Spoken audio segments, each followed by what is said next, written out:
एक सुनसान गांव में, जहां रात के अंधेरे में दीप जलाने की हिम्मत कोई नहीं करता था, वहां एक पुराना टूटा फूटा घर खड़ा था। गांव के लोग कहते थे कि उस घर के अंदर अजीब अजीब आवाजें सुनाई देती थी, कभी हंसी की तो कभी रोने की।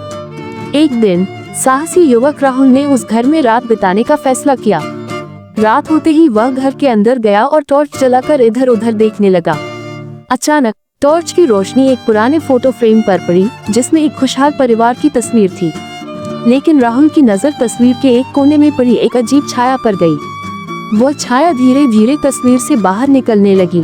राहुल डरकर पीछे मुड़ा, लेकिन वहाँ कुछ नहीं था। जब उसने फिर से तस्वीर की ओर देखा, तो छाया वापस उसमें समा चुकी थी।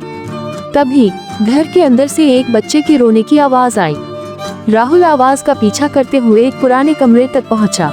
कमरे में एक पुरानी खाट पड़ी थी और उसके ऊपर एक बच्चे का कंकाल रखा था। अचानक खाट के नीचे से एक हाथ निकला और राहुल का पैर पकड़ लिया। राहुल घबराकर चिल्लाया, लेकिन वह हाथ उसे नीचे खींचने लगा।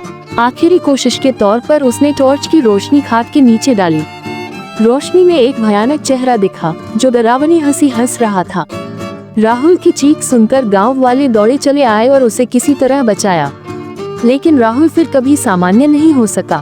गांव के लोग कहते थे कि उसकी आंखों में अब भी उस तस्वीर की छाया झलकती थी, जो उसे ताउम्र डराती रही।